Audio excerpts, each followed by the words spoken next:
بسم اللہ الرحمن الرحیم۔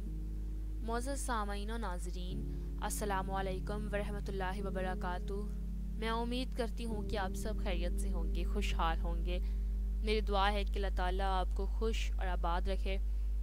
آج کی میری اس ویڈیو کا موضوع ہے حضرت عزیر علیہ السلام کا مکمل واقعہ، جو کہ 100 سال تک سوئے رہنے والے نبی ہیں۔ حضرت عزیر اسلام کے مطابق اللہ کے نبی تھے، جنہیں اللہ تعالیٰ نے 100 سال بعد زندہ کیا تھا۔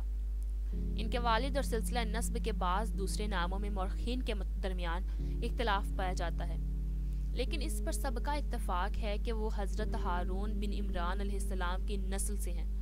ابن اساکر ان کے والد کا نام جرب بتاتے ہیں، اور بعض سورکین اور بعض سرخا بیان کرتے ہیں، اور صحیفہ عزرا میں ہے کہ ان کا نام خلقیہ تھا۔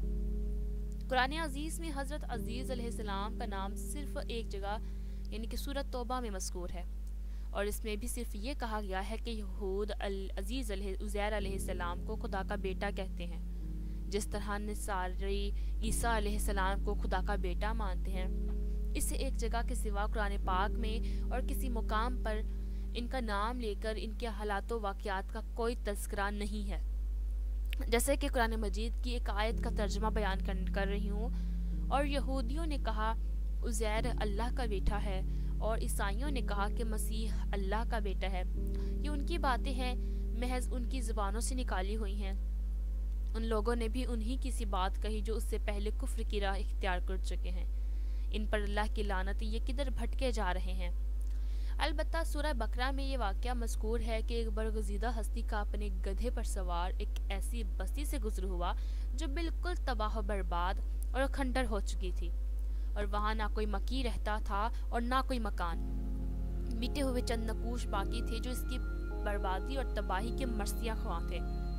ان بزرگوں نے یہ دیکھا تو تعجب اور حیرت سے کہا کہ ایسا کھنڈر اور تباہ حال ویرانہ پھر کیسے آباد ہوگا، اور یہ مردہ بستی کس طرح دوبارہ زندگی اختیار کرے گی۔ یہاں تو کوئی بھی ایسا سبب نظر نہیں آتا۔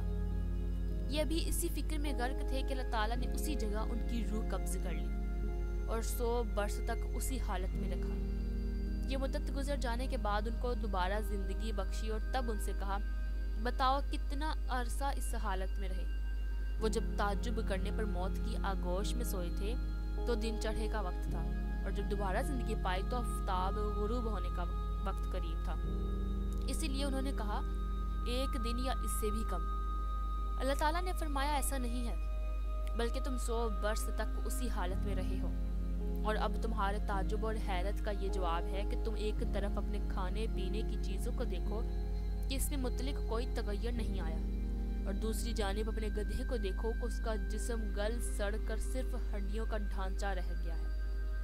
اور پھر ہماری قدرت کا اندازہ کرو کہ جس چیز کو چاہیں گے محفوظ رہے، تو 100 برس کے اس طویل عرصے میں بھی کسی بھی قسم کے موسمی تغیرات نے اثر نہ کیا۔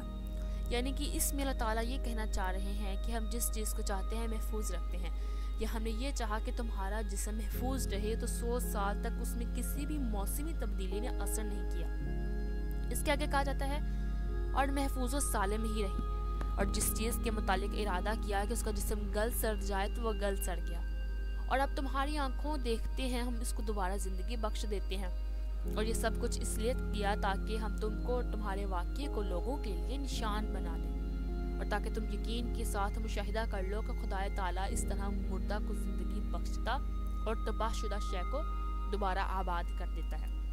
چنانچہ جب اس برگزیدہ ہستی نے قدرت الہی کے یہ نشانات دیکھنے کے بعد شہر کی جانب نظر کی تو اس کو پہلے سے زیادہ آباد اور بارونق پایا۔ تب انہوں نے اظہار عبودیت کے بعد یہ اقرار کیا کہ بلا شبہ تیرے قدرت کاملہ کے لیے یہ سب کچھ آسان ہے، اور مجھ کو علم یقین کے بعد عین الیقین کا درجہ حاصل ہو گیا۔ قرآن مجید میں ایک آیت بیان کی جاتی ہے جس کا مکمل ترجمہ کچھ یوں ہے، اور کیا تم نے اس شخص کا حال نہ دیکھا جس کا ایک بستی پر گزر ہوا جو اپنی چھتوں سمیت زمین پر ڈھیر تھی، تو وہ کہنے لگا، اس بستی کی موت کے بعد اللہ تعالیٰ کس طرح اس کو زندگی دے گا۔ بس اللہ نے اس شخص پر 100 برس تک موت طاری کر دی اور پھر زندہ کیا۔ پھر زندہ کر دیا۔ اللہ نے دریافت کیا کیا تم یہاں کتنی مدت پڑے رہے؟ تو اس نے جواب دیا کہ 1 دن یا دن کا بعض حصہ۔ اللہ نے کہا ایسا نہیں ہے، بلکہ تم 100 برس تک اس حالت میں رہے ہو۔ بس تم اپنے کھانے پینے کی چیزوں کو دیکھو کہ وہ بگڑی تک نہیں، اور اپنے گدھے کو دیکھو کہ وہ گل سڑ کر ہڈیوں کا ڈھانچہ رہ گیا ہے۔ اور یہ سب کچھ اس لیے ہوا تاکہ ہم تم لوگوں کے لیے نشان بنائیں۔ اور اب تم دیکھو کہ کس طرح ہڈیوں کو ایک دوسرے پر چڑھاتے اور آپس میں جوڑتے ہو اور پھر ان پر گوشت چڑھاتے ہیں۔ پس جب اس کو ہماری قدرت کا مشاہدہ ہو گیا تو اس نے کہا میں یقین کرتا ہوں کہ بلا شبہ اللہ تعالیٰ ہر چیز پر قادر ہے۔ ان آیات کی تفسیر میں یہ سوال پیدا ہوتا ہے کہ وہ شخص کون تھا جس کے ساتھ یہ واقعہ پیش آیا؟ تو اس کے جواب میں ایک مشہور قول یہ ہے کہ یہ حضرت عزیر علیہ السلام تھے، اور اللہ تعالیٰ نے ان کو حکم فرمایا تھا کہ تم یروشلم جاؤ، ہم اس کو دوبارہ آباد کریں گے۔ جب یہ وہاں پہنچے اور شہر کو تباہ اور کھنڈر پایا تو بربنائی بشریت یہ کہہ اٹھے کہ اس مردہ بستی کو دوبارہ کیسے زندگی ملے گی؟ اور ان کا یہ قول بشکل انکار نہیں تھا، بلکہ تعجب اور حیرت کے ساتھ ان اسباب کے متلاشی تھے کہ جس کے ذریعے اللہ تعالیٰ اپنے وعدے کو پورا کرنے والا تھا۔ لیکن اللہ تعالیٰ کو اپنے برگزیدہ بندے اور نبی کی یہ بات بھی پسند نہ آئی کیونکہ ان کے لیے کافی تھا کہ خدا نے دوبارہ اس بستی کو زندگی کا وعدہ فرما لیا ہے، اور چنانچہ ان کے ساتھ وہ معاملہ پیش آیا جس کا ذکر مستورہ بالا آیات میں بیان کر چکی ہوں۔ اور جب وہ زندہ کیے گئے تو یروشلم آباد ہو چکا تھا، یروشلم یعنی کہ بیت المقدس۔ حضرت علی، حضرت عبداللہ بن عباس، حضرت عبداللہ بن سلام، قتادہ، حضرت سلیمان، حسن کار جہان اسی جانب ہے کہ یہ واقعہ حضرت عزیر سے متعلق ہے۔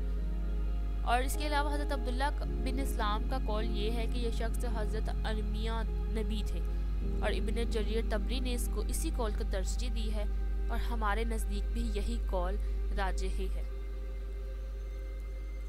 حضرت عزیر علیہ السلام کی زندگی مبارک۔ حضرت عزیر کی حیات طیبہ سے متعلق تفصیلی حالات کا کچھ زیادہ مواد کتب سیر و تاریخ میں نہیں پایا جاتا، اور مجموعہ تورات کے صحیفہ عزرا میں بھی ان کی زندگی پاک پر مفصل روشنی نہیں پڑتی، اور اس کا زیادہ حصہ بنی اسرائیل کی اسارت بابل اور اس کے متعلق جو آیات ہیں ان پر مشتمل ہے۔ البتہ تورات اور وہب بن منبع اور کعب احبار سے منقول روایات سے صرف اس قدر پتہ چلتا ہے کہ وہ بخت نصر کے حملہ بیت المقدس کے زمانہ میں صغر سن تھے، اور 40 برس کی عمر میں بنی اسرائیل کے منصب فقیہ پر فائز ہوئے، اور اس کے بعد ان کو منصب نبوت عطا ہوا، اور وہ اور نہمیہ نبی بنی اسرائیل کی رشد و ہدایت کا فرض انجام دیتے، اور اردشیر کے زمانے میں وہ بنی اسرائیل کی تعمیر بیت المقدس سے متعلق مشکلات کو دور کرنے کے سلسلے میں شاہی دربار میں اپنا اثر و رسوخ استعمال کرتے رہے۔ اور مشہور قول کے مطابق جن بزرگوں نے سورہ بقرہ کے واقعے کا تعلق ان کے ساتھ بتایا ہے، انہوں نے اس سلسلے میں بعض مزید تفصیلات یعنی کہ حضرت عبداللہ بن سلام اور کعب احبار وغیرہ سے نقل فرمائی ہیں، جن کا ذکر ابن کثیر نے بھی اپنی تاریخ میں کیا ہے، اور بعض مفسرین نے بھی یہ آیت زیر بحث کی تفسیر کے ضمن میں ان کو نقل کیا ہے۔ حضرت سلیمان کے واقعات کے ضمن میں ایک صحیح روایت نقل کی گئی تھی کہ کسی نبی کے ایک چونٹی نے کاٹ لیا، انہوں نے غصے میں چونٹی کے سوراخ میں آگ ڈال کر تمام چونٹیوں کو جلوا دیا، تب اللہ تعالیٰ نے بذریعہ وحی ان پر عطا فرمایا کہ تم نے ایک چونٹی کی خطا پر تمام چونٹیوں کو جلا دینا کس طرح جائز سمجھا۔